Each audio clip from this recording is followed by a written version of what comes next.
Edison. Terima kasih Ketua, anggota Komisi 3 yang saya hormati, dan Wamen dan Komnas HAM beserta jajarannya. Assalamualaikum warahmatullahi wabarakatuh. Salam sejahtera untuk kita semua dan selamat pagi. Pertama, kami mengucapkan terima kasih baik kepada Kementerian HAM dan juga Komnas HAM yang memberikan masukan yang sangat berharga bagi kita. Tentu ini menjadi bahan yang sangat baik bagi kita untuk bagaimana memperkaya. Cuma di dalam kesempatan ini kami ingin bertukar gagasan. Karena apa yang disampaikan baik oleh Kementerian HAM maupun Komnas HAM ini adalah hal yang sangat mendasar, yang langsung menyentuh substansi daripada penegakan hukum. Kalau kita sekarang bicara mengenai RUU KUHP, kalau di dalam teori hukum itu adalah bagian dari hukum formil. Nah, tujuan daripada hukum formil itu berdasarkan norma hukum itu adalah untuk membatasi kewenangan, ya kan? Beda dengan undang-undang material. Kalau undang-undang material di dalam sistem pidana itu berlaku yang namanya nullum delictum, nulla puna sine previa lege punali. Kalau tidak diatur nggak boleh. Kalau di dalam hukum formil kita ini, ya kan? Kalau nggak diatur nggak boleh. Karena tugasnya untuk membatasi kewenangan. Nah, ada beberapa pertanyaan yang kami ingin agar tolong diberikan masukan kepada kami. Di dalam pra-peradilan itu ada yang namanya upaya paksa. Ada dua hal yang nggak masuk dalam upaya paksa.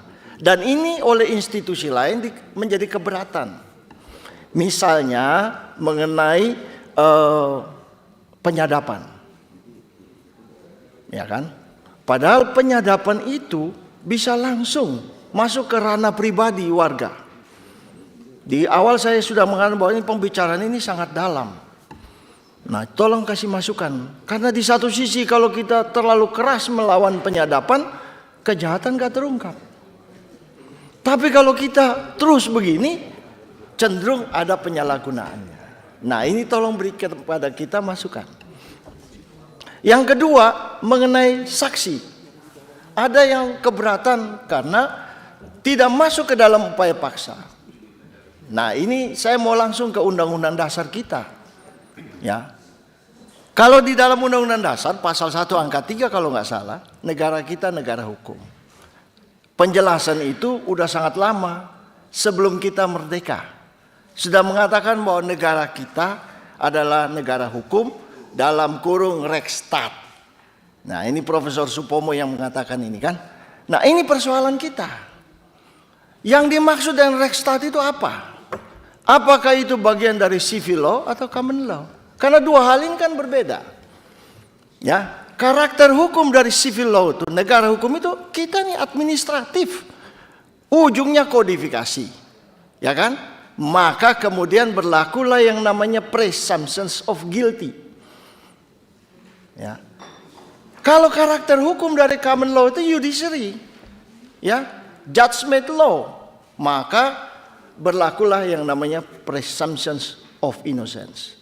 Kalau kita melihat dalam undang-undang kita, misalnya undang-undang terorisme, undang-undang korupsi, pencucian uang, itu berlaku sistem pembuktian yang namanya pembalikan beban pembuktian. Artinya beban pembuktian itu ada pada tersangka.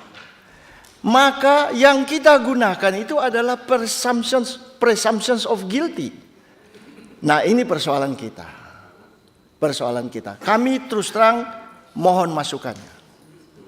Nah, itu yang kedua. Ketiga, restoratif justice dan plea bargaining ini adalah dua hal yang harus kita pisahkan.